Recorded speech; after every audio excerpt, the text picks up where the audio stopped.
aquilo que Deus, Ele quer fazer nesta manhã. Nós vamos receber esse homem de Deus. Nós temos orado, sido intercessores dele, porque ele é um representante da igreja aqui na terra. Um homem que Deus tem usado sem se acovardar. Um homem que tem falado aquilo que nós gostaríamos de falar. Aquele que tem se posicionado sem medo, como verdadeiro homem de Deus aqui na terra. É um homem que está lá em Brasília, gritando por nós.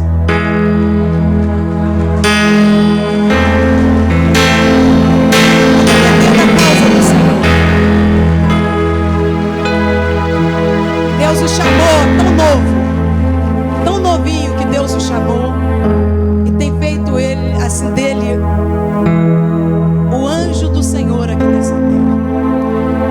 Então nós vamos receber esse deputado federal e servo do Senhor, um pastor de ovelhas, e que hoje Deus nos deu o privilégio de estar conhecendo ao vivo e a cores. Vamos recebê-lo em nome de Jesus.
Obrigado pelo convite.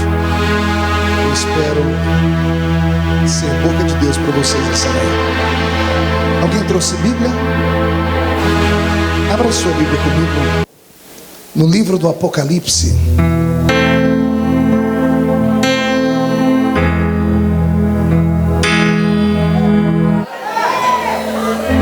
Apocalipse, capítulo de número 5.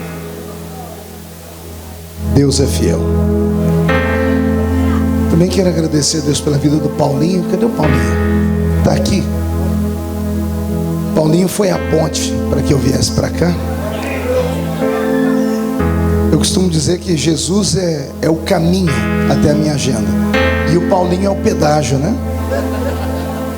Glória a Deus. O tecladista que vai me acompanhar aí, obrigado. Mais baixinho um pouquinho, tranquilinho, tá? Fique em paz, já vi Deus aí na sua vida. Essa é benção. Apocalipse 5, verso 1. E vi na mão direita daquele que estava sentado no trono um livro escrito por dentro e por fora, todo ele selado com 7 selos.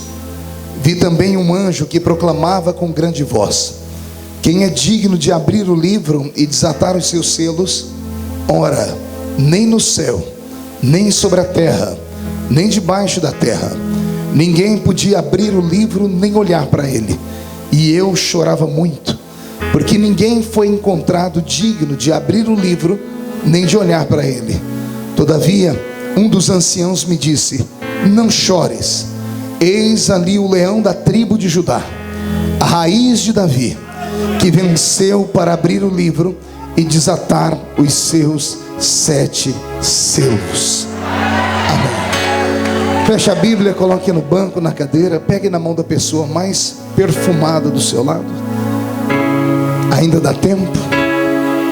Aperte a mão dele ou dela com carinho até eles falarem aleluia. Pentecostal que não faz barulho está com defeito de fabricação, não é? Vamos orar. Pai, nós te exaltamos e te glorificamos. Nós entendemos que dentro de alguns minutos, e esta linda igreja ficará pequena para o tamanho da glória que o Senhor vai mandar sobre nós. Os que vieram tristes começarão a saltar de alegria. Os que vieram se arrastando voltarão voando nas asas de um novo tempo. E antes que eu comece a ministrar a sua palavra, cerque esta igreja com a sua glória. E num raio de 5 quilômetros, onde houver um demônio alojado, eu dou a esses demônios segundos para sumirem daqui. Porque se não sumirem, serão queimados pelo poder da sua glória, que aqui será derramada. Rasgue o céu sobre nós esta manhã. Manda anjos de fogo descerem aqui. Que estes anjos desçam trazendo brasas de fogo nas mãos. Comecem a esparramar estas brasas entre nós. E onde houver um crente cheio do Espírito Santo, pega ele, Senhor, e mostra o caminho da verdadeira e poderosa adoração.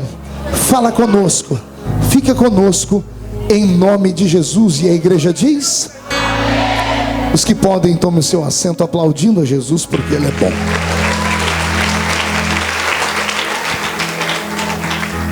Glória a Deus. A palavra que Jesus plantou no meu coração nesta manhã é uma palavra muito linda. E se você me emprestar a sua mente por alguns minutos, eu creio que a sua alma ficará farta com a palavra do Senhor. Apocalipse não é um livro comum. É um dos livros menos lidos por toda a igreja.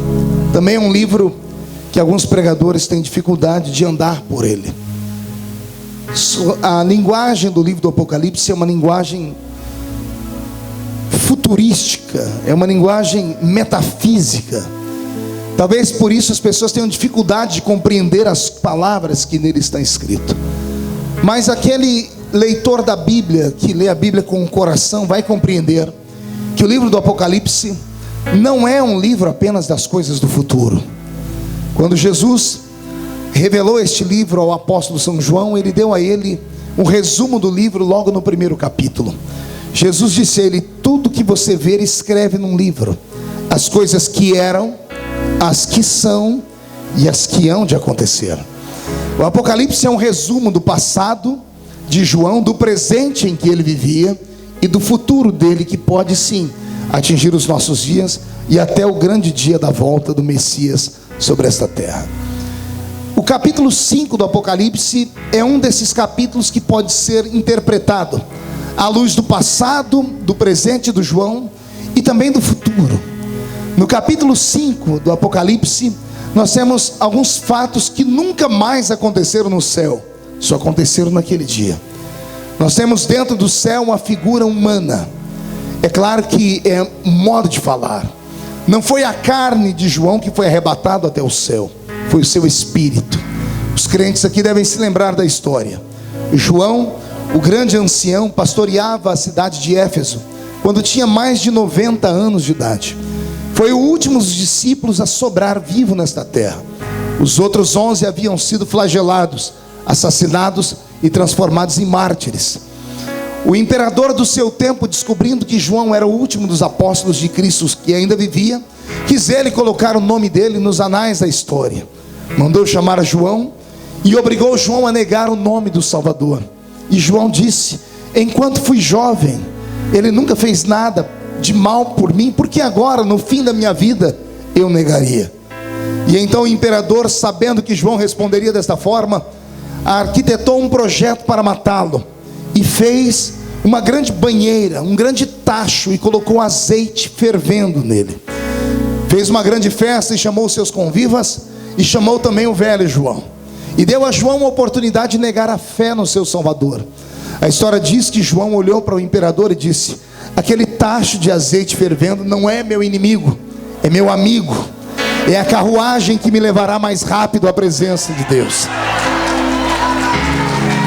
Há quem diga que o velho João olhou nos olhos do imperador e disse para ele: se eu fosse mais jovem, sairia correndo e daria um mergulho lá dentro, mas já tenho 90 anos, então me ajude, me jogue dentro dele para eu me encontrar com o Salvador. Foi isso que fizeram. Diz a história que quando o corpo de João encontrou-se com aquele azeite fervendo, naturalmente, porque o corpo dele estava numa outra temperatura, O choque térmico fez subir uma grande cortina de fumaça, e todos em silêncio esperavam, depois da cortina de fumaça, o corpo de João derretido dentro do tacho. Mas quando saiu a fumaça, lá estava João tomando um banho de azeite. Eu acho que foi a primeira sessão de hidratação de pele da história. O velho João hidratou a sua pele com aquele azeite, e o imperador gritou: por que é que esse azeite não queimou você?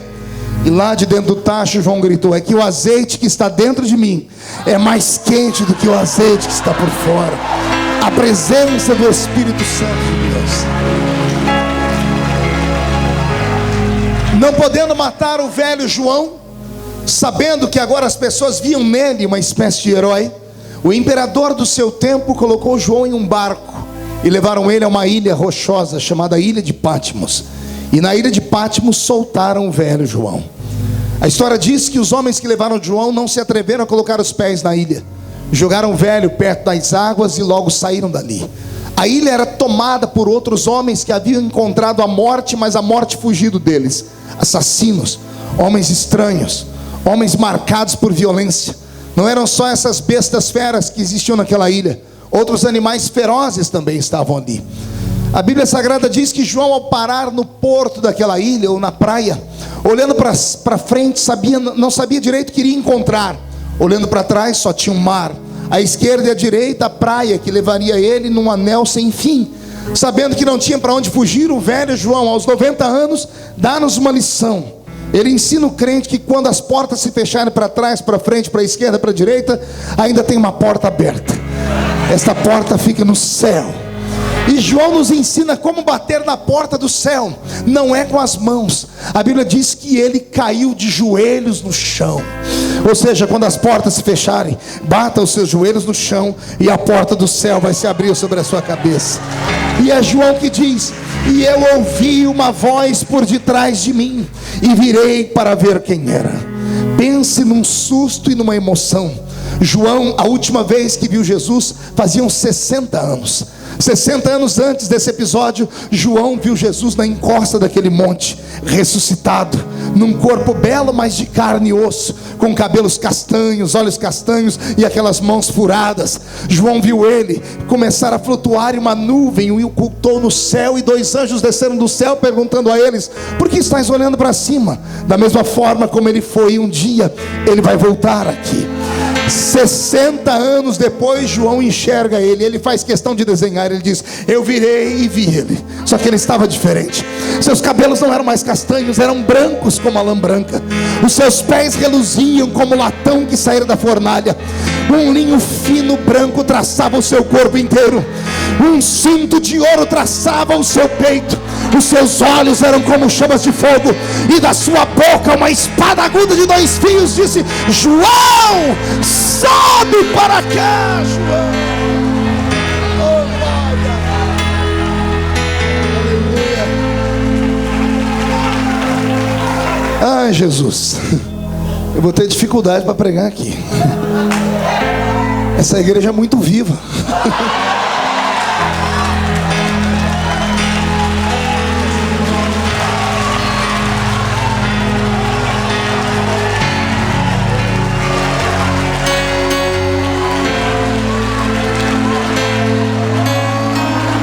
Deus está aqui. Deus está aqui. Imagine vocês que João, quando foi arrebatado ao céu, depois de visitar as pairagens daquela terra sagrada, ele até arriscou desenhar para nós tudo que ele viu. Eu fico com pena de João. Pergunte por quê. Só fala se todo mundo perguntar. Porque Jesus, em toda a sua vida, no seu ministério aqui na terra, no início da igreja, ele ousou levar para o céu só 2 homens. Um era pastor de igreja e o outro era evangelista. O pastor que foi no céu, Deus mostrou para ele como era o céu. Quando ele voltou, ele estava num culto como esse pregando, quando ele lembrou, e ele começou a falar: eu conheço um homem que, se no corpo não sei, se fora do corpo também não sei, foi arrebatado ao 3º céu e ouviu coisas inefáveis. Quando ele disse isso, a igreja ficou como vocês aqui, com o olho esbugalhado, esfomeados, querendo saber o que era. E ele disse que não é lícito aos homens contar. A igreja ficou frustrada. Jesus percebeu que levando Paulo para o céu não deu certo, porque Paulo era muito inteligente. E todo homem inteligente tem dificuldade em lidar com aquilo que é revelado, porque a revelação sai da área da consciência e da lógica. A revelação trabalha na metafísica e trabalha com o espírito. Só aceita quem é espiritual. As coisas do espírito se discernem espiritualmente. E como Paulo ficou com medo de perder a membresia, porque tinha gente que não era convertida, ele achou por bem não contar. Aí Jesus levou um evangelista para o céu, que foi João. E o evangelista, coitado, essa é a diferença de pastor e evangelista, sabia disso? O pastor pensa para falar, o evangelista fala sem pensar. É por isso que a maioria dos evangelistas começam a pregar, daqui a pouco começa todo mundo proibir ele de pregar, porque ele começa a trocar os pés pelas mãos, vai falando mais do que deve. João era evangelista, e aí coube a João a incumbência de contar como era o céu. E Jesus disse: tudo que você vê é para escrever num livro. E João acabou desenhando um céu para nós, que na verdade não é daquele jeito que ele viu. Por exemplo, ele viu um céu que tem ruas de ouro. Eu não acredito que tenha ruas de ouro no céu. Quer perguntar o porquê? Porque o ouro é da terra, e o ouro pode ser queimado, derretido, pode até ser destruído e terminado. E o céu é feito de uma matéria, entre aspas, porque eu não posso chamar de matéria, é feito de uma glória que não pode ser jamais destruída. João viu algo no céu que parece ouro, mas não era ouro. Com certeza é muito melhor do que o ouro. Porque ouro, qualquer rei dessa terra pode comprar e fazer uma rua de ouro para ele também. João viu uma cidade cercada por uma muralha que tinha 12 camadas de pedras. E ele começou a dizer, tinha lá o jaspe, o carbúnculo, o berílio, o topázio, a esmeralda. Eu não posso acreditar que no céu tenha pedras preciosas.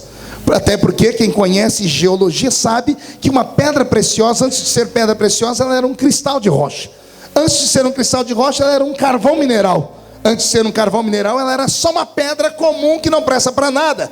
Eu não posso imaginar que o céu tenha algo que evoluiu. O céu tem algo que é eterno. Tem algo lá que brilha como a esmeralda, mas é muito melhor do que a esmeralda. Tem algo lá que é muito melhor do que tudo nessa terra. Mas João, coitado, ele estava debaixo de uma lei. Jesus deu ordem, é para escrever. E aí ele acabou escrevendo. Então eu tenho pena de João, mas ele foi um grande guerreiro. Quando João entrou dentro do céu e conheceu as paragens celestes, ele entrou dentro de uma sala, respire fundo, uma sala imensa. Um dia nós entraremos dentro dela. Assentado no trono estava o Senhor dos senhores, Rei dos reis. Acima deles, serafins estavam cantando: Santo, Santo, Santo, Santo, Santo. Se eu conheço a Bíblia Sagrada, debaixo dele estavam querubins, que estavam sustentando o seu trono de glória. João olhou para ele e viu que sob o seu colo estava um livro. O livro estava fechado, e não estava só fechado, ele estava selado com 7 selos.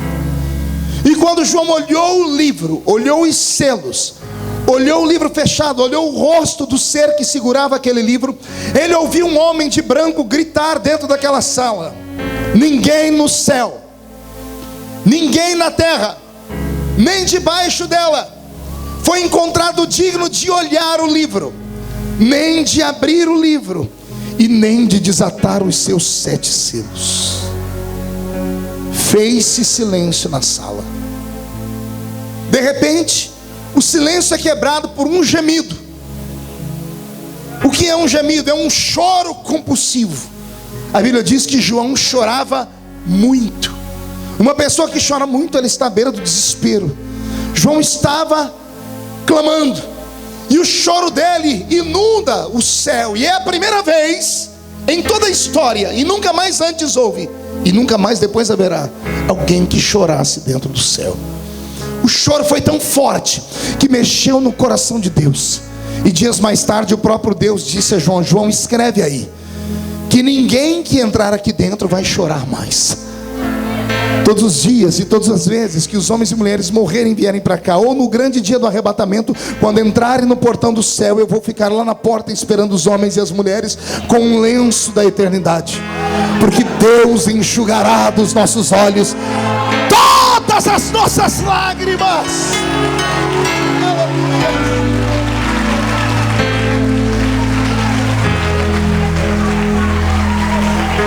Anjos não choram, porque anjos não têm alma. Anjos são espíritos. O próprio Deus nunca havia chorado, porque Deus também não tem alma. Deus é espírito. A alma é um presente que Deus deu só para essa raça que está aqui, ó. É o palco das emoções. É o que faz a gente ficar triste ou feliz, alegre, raivoso, ter paciência, chorar de alegria ou de tristeza. E agora ele leva um homem lá para o céu, e o homem tem crise de choro. E quando João chora, eu questionei a Deus, por que ele chorava? Ora, o livro estava fechado, sim ou não? Selado por dentro e por fora, sim ou não? Sim. E por que João chorava? Se João nunca tinha ido lá antes, quando ele viu o livro fechado, por que é que ele chorava? Pergunte a mim por quê, pastor. Vou te dar uma revelação de como funciona o céu. No céu não precisa conversar. Como somos espírito vindo do Senhor, nós temos alma e espírito e corpo. O corpo fica aqui, a alma volta ao Senhor, e o espírito é parte integrante do próprio Deus. Somos fôlego da boca de Deus. Lembra como Deus fez nosso ancestral Adão? Uma vez no céu em espírito, todos os espíritos estão interligados com o grande espírito que é Deus. Tudo que Deus pensa, os espíritos pensam. Tudo que Deus sabe, os espíritos sabem. Não precisa conversar. É como se fosse telepatia. João entrou no céu, viu o livro fechado, ele olhou para Deus e viu Deus triste, e ele entendeu porque Deus estava triste. Ele olhou para aquele livro e entendeu porque Deus ficou triste. O livro do capítulo 5 do Apocalipse não é apenas o livro das coisas malditas que virão sobre a terra, como terremotos, maremotos, fome, pestes, guerras. Não. O livro do capítulo 5 é o livro mais lindo escrito pela mão do próprio Deus.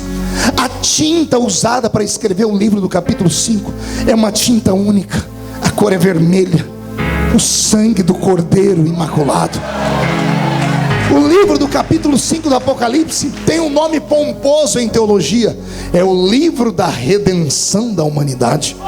Mas por ser pomposo, talvez seja por isso que as pessoas não compreendem, e poucos deram glória a Deus quando eu falei. Eu vou usar um nome que todos nós conhecemos, o nome mais conhecido popularmente. É o livro da vida. Oh glória, melhorou, não é? Esse era o livro que estava no colo de Deus. Agora respire fundo. Se o que estava na mão de Deus era o livro da vida, por que é que João chorava? Porque quando eu falei livro da vida, você ao invés de chorar, deu um glória a Deus. Por que é que João chorava ao ver o livro da vida?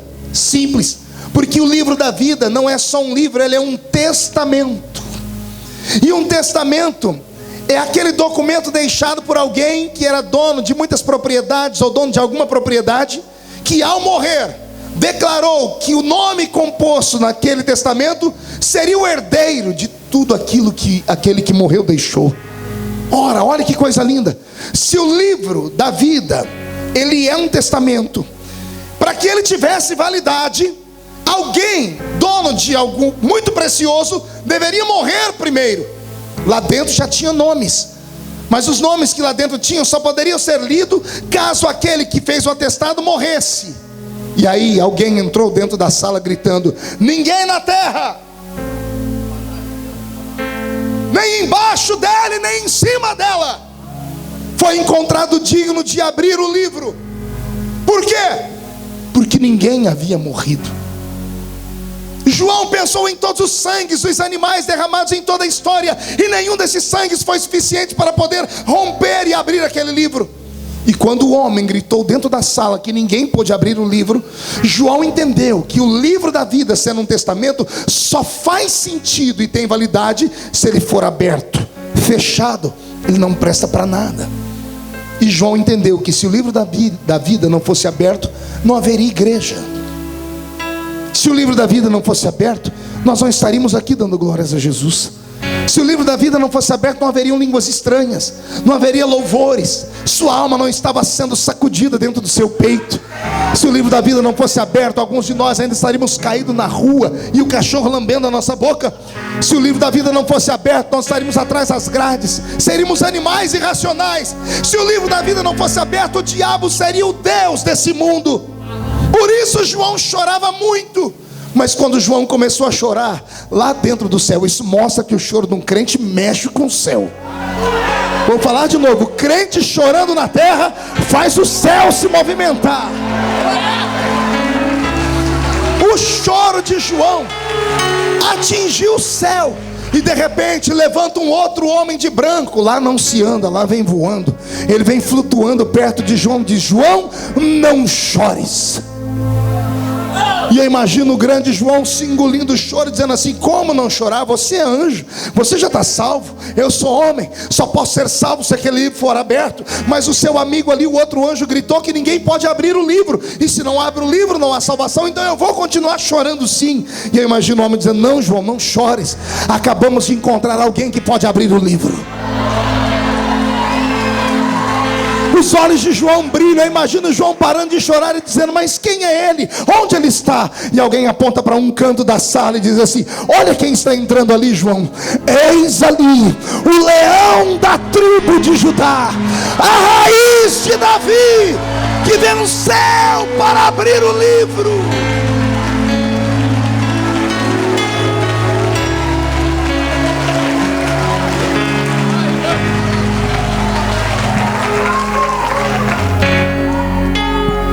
Respire fundo.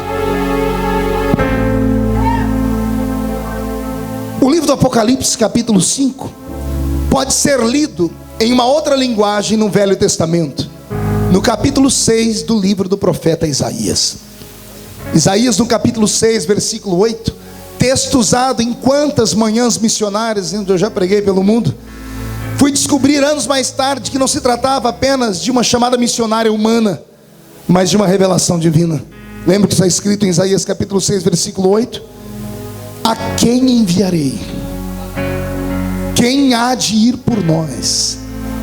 E eu respondi: eis-me aqui, envia-me a mim. Quantas vezes eu preguei esse texto imaginando que era Isaías que respondia, até o dia que Deus falou no meu coração e me deu a interpretação. Como o Apocalipse é as coisas, a revelação das coisas que eram e das coisas que foram e das coisas que são, das coisas que foram antes de João, que eram no tempo dele e depois dele. Apocalipse capítulo 5, Isaías 6 formam um paralelo. É a mesma história contada de outra forma. Em Apocalipse 5 tem um livro fechado e alguém gritando: ninguém pode abrir o livro nem olhar para ele. Em Isaías capítulo 6 está Deus sentado no trono, olhando para a terra e dizendo assim: e agora? A quem enviarei? Quem há de ir por nós? Por que isso? Porque desde o livro do Gênesis até o livro do Malaquias, o Velho Testamento inteiro, o próprio Deus desceu a esse mundo tentando conquistar o coração do homem, mas o homem expulsou Deus desse mundo.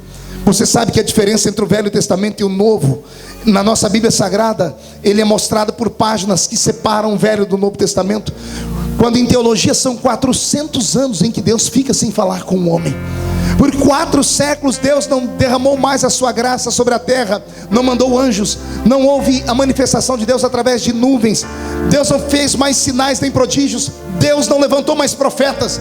Por isso existe Velho e Novo Testamento. A diferença entre o Velho e o Novo Testamento estão em 400 anos em que Deus virou as costas para o homem. E por que é que Deus virou as costas para o homem? Porque Deus fez de tudo para o homem, e o homem provou que não era digno dele. Deus voltou para o céu, sentou no trono, olhou para a terra e ficou com pena dela e disse: ó terra, se eu fui aí e você não me aceitou, e agora? A quem enviarei? Quem há de ir por nós? Não havia mais salvação para a raça humana. Por isso, num período de 400 anos, Deus abandonou a terra. Mas de repente, lá no céu, quando já não havia mais esperança, quando Deus gritou: e agora quem enviarei? Quem há de ir por nós? À direita de Deus levanta alguém, toca no ombro do pai e diz: pai, eis-me aqui.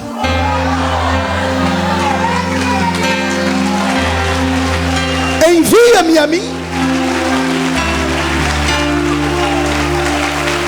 Esse eis-me aqui, envia-me a mim, é a resposta lá do capítulo 5 de João. Eis ali o leão da tribo de Judá, que venceu para abrir o livro, fazer aquilo que ninguém podia fazer mais, olhar o livro. livro, aquilo que ninguém podia fazer mais, e desatar os selos, aquilo que ninguém podia fazer mais. Está compreendendo, igreja? Quem está entendendo? De que eu estou?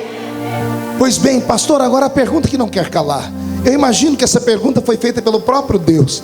Quando Jesus se levantou e disse: Pai, eis-me aqui, envia-me a mim. Eu imagino, pastora Elza, Deus olhando para a terra e dizendo assim: filho, mas eu e você somos um. Quando eu fui, você estava em mim. O que é que você pode fazer agora que eu não fiz? Olha para o seu irmão e diga: está preparado? Diga: o pastor vai começar a pregar agora então.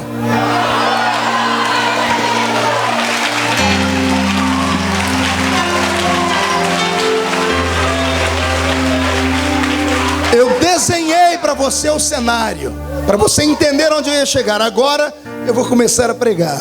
Olha que coisa linda.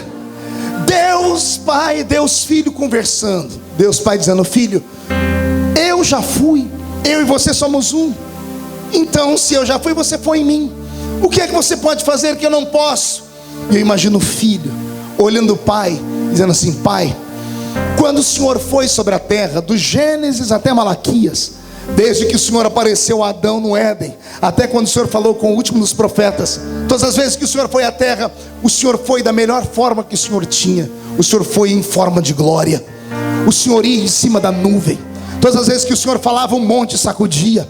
Quando o Senhor operava, a terra se abria, as coisas aconteciam, ou aparecia coisas do nada, ou o Senhor destruía tudo. O Senhor fez tudo isso para se mostrar ao homem, para que o homem te amasse. O Senhor queria que o homem te temesse, mas o homem não teve temor, o homem teve medo. Diga comigo: temor. Diga: medo. Sabia que não é a mesma coisa? Temor é uma coisa, medo é outra. Temor é respeito. Imagina um filho de 40 anos de idade, halterofilista, e o velho pai de 70. O velho pai dá um tapa na face do filho, e o filho se cala. O filho se cala e não reage porque ele tem medo? Ele tem respeito, temor. Deus queria que o homem tivesse respeito, temor, mas o homem começou a ficar com medo. Quão terrível é esse Deus! Um Deus que faz cair fogo do céu, um Deus que manda abrir o mar. Os homens tinham medo e serviam a Deus por medo, e Deus não quer que ninguém sirva a Ele por medo. Aliás, isso vale para nós no tempo presente. Se tem alguém aqui nessa igreja, nesta manhã, que serve a Deus porque tem medo de ir para o inferno, com todo respeito, você vai para o inferno aqui dentro mesmo.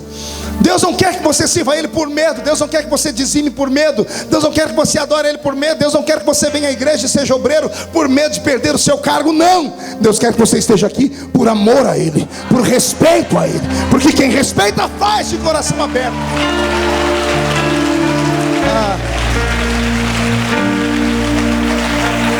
Deus queria temor e o homem teve medo. Por ter medo, o homem não conseguiu ser amigo de Deus. E então Jesus começa a dizer: pai, o Senhor foi como Deus, por isso o Senhor nunca conseguiu compreender o homem. Nós criamos o homem, a raça mais incrível do universo. O homem chega a ser mais complexo do que os anjos, mais complexo do que os animais da terra. Aliás, não conte para ninguém, o homem é uma mistura do céu com a terra. Sabia disso? Diga para o seu irmão: não é para bater palma agora, é para ficar quieto, é para aguentar calado. Olhe para mim, o homem é uma mistura do céu com a terra. Primeiro Deus fez os anjos. Os anjos foram só uma espécie de rascunho. Depois Deus fez os animais irracionais, outra espécie de rascunho. Os anjos têm espírito e inteligência. Os animais têm terra e alma.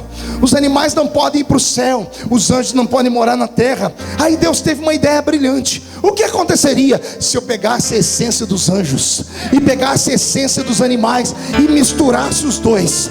Qual era o resultado? O resultado foi a criação mais linda de Deus: você.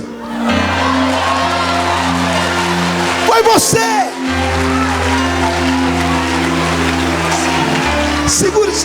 Segura.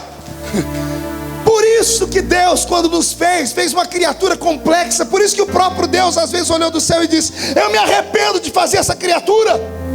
Porque o homem, ele é uma espécie de Deus pequenininho. É um mini Deus. Olha o que o homem faz, olha as maravilhas que o homem é capaz de produzir. Você já andou de avião, já voou de avião, já parou pelo menos para olhar como é que o equipamento daquele que pesa centenas de toneladas consegue ficar no céu? Como é que esse aparelhinho que está aí no seu bolso, está aqui uma irmã me filmando, como é que dentro dele cabe câmera, cabe gravador, cabe filmadora, cabe tudo, e ainda você consegue falar com a voz de uma pessoa sem ter um fio que prenda ele? O ser humano cria coisas incríveis.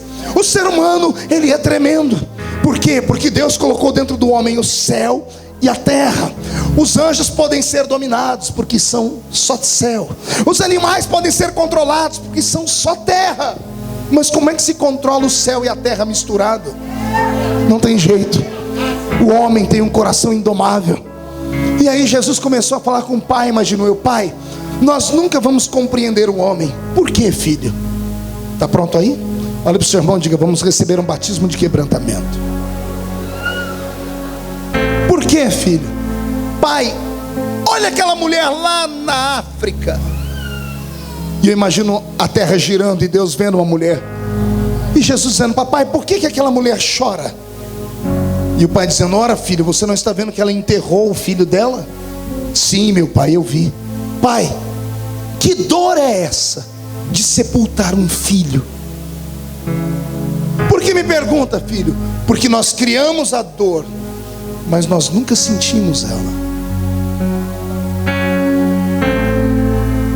Nós nunca tivemos alma. Nós temos espírito eterno. Pai, por que aquele homem chora lá na Oceania?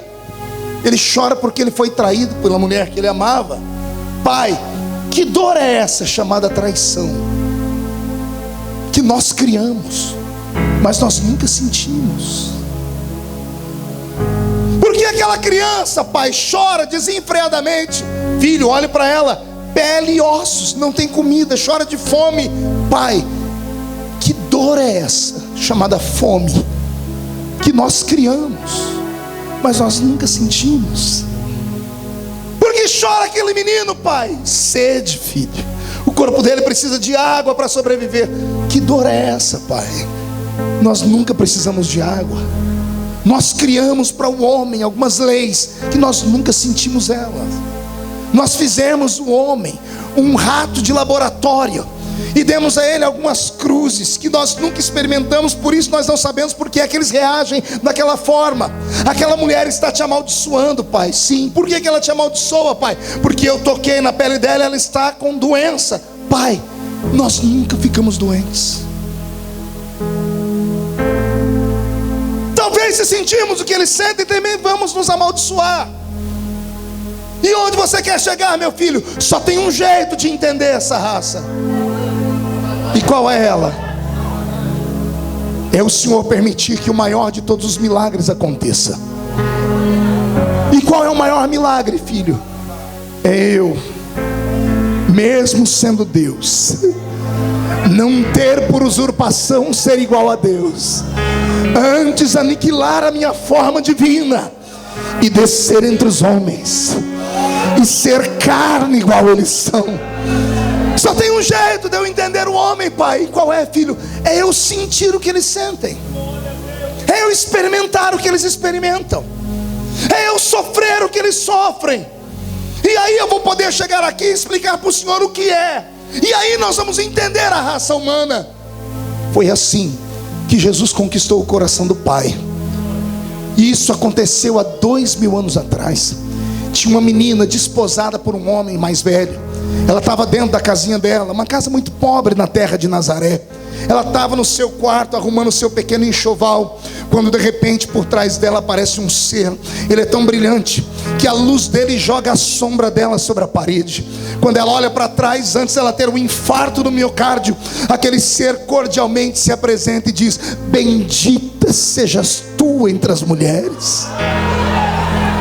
E ela responde a ele assim: tu não és judeu, porque judeu não tem essa saudação, bendita sejas tu. Judeu diz Shalom Adonai. E ele diz: disseste bem, não sou judeu, na verdade não sou nem da terra, e o meu nome é Gabriel. Eu assisto diante de Deus Pai, e fui enviado aqui porque Deus tem um plano neste planeta Terra. E Ele me enviou aqui para dizer que tu darás à luz a um filho. E ela, apavorada, diz a ele: mas eu sou virgem, nunca experimentei homem algum, e o meu marido é muito velho. E ele diz para ela: fique tranquila que Deus Pai já encontrou uma forma. Nesta noite tu serás cheia do Espírito Santo. O ente querido que vai ser gerado em ti, ele vai salvar a raça humana de todos os seus pecados.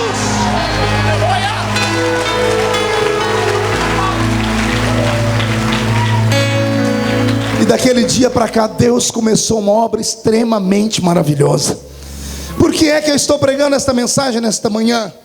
Eu estou aqui diante da mesa mais linda que alguém pode ter. Se você parasse de olhar os irmãos que estão subindo e descendo e olhasse aqui para a esquerda, você seria mais abençoado. Se você olhasse esta mesa e compreendesse o que nós temos aqui, você ficaria, se sentiria a pessoa mais abençoada do mundo. Você pode não ter tudo que você quer nesta terra, mas você tem tudo que você precisa nessa terra. Você pode não ter o carro, nem a casa e a mansão que você queria, pode não ter o corpo daquela grande atriz ou daquela grande modelo, mas você tem algo que com certeza elas dariam tudo que tem para ter. Você tem um nome escrito no livro da vida. E o seu nome foi escrito no livro da vida porque um dia Deus olhou para a terra e percebeu que você não poderia fazer nada para ser salvo. Anote o que eu vou dizer agora. Não existe nada que o homem ou a mulher possa fazer para ser salvos, a não ser crer em Jesus Cristo Salvador. A salvação não é como um objeto que você pode comprar. Não é porque você jejuou muito, não é porque você subiu um monte, desceu um monte, não é porque você respeita doutrinas de homens, não é porque você não corta o cabelo e não maqueia o rosto, não é porque você não deita com homem nem com mulher, não é porque você fez um voto do celibato. Não é isso que te dá a salvação. A salvação foi te dada porque um dia alguém morreu no seu lugar, e esse que morreu no seu lugar chegou diante de Deus e disse: Pai, só existe uma maneira do homem ser salvo. E qual é, meu filho? É o Senhor ter misericórdia deles. É o Senhor olhar para eles e dizer assim: eles não podem fazer nada porque erram todos os dias. A Bíblia Sagrada narra a história de 740 classes de pecado. Senhoras e senhores, é impossível viver nesse mundo sem pecar. A Bíblia Sagrada fala de pecados da carne, pecados do espírito, fala de pecados contra o céu, contra a terra. A Bíblia Sagrada fala de pecados contra o Pai, contra o Filho, contra o Espírito Santo, pecados contra os seus pais da terra, pecado contra o próximo, pecado contra a natureza. É impossível nascer homem nesta terra e não pecar. E a minha Bíblia diz que o salário do pecado é a Bíblia diz que a alma que pecar essa. A Bíblia diz: todos pecaram e destituídos estão da. Ora, se a Bíblia Sagrada é verdadeira, por que é que do seu lado não tem um defunto agora? Não entendeu, né? Vou falar de novo. Olha do seu lado. Essa pessoa peca. Qual é o salário dela? Por que é que ela está viva?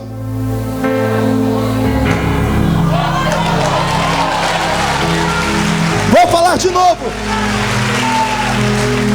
Se o salário do pecado é a morte, a lei não pode ser quebrada, por que é que nós estamos vivos? Porque Jesus trocou de lugar conosco. Se o salário do pecado é a morte, o dom gratuito de Deus é a. Se a vida é o presente para quem não peca, o presente para quem não peca é a morte, sim ou não? Se quem peca tem que morrer, quem não peca tem que. Se todos nós pecamos, temos que morrer. Mas Jesus não pecou. Ele merecia viver.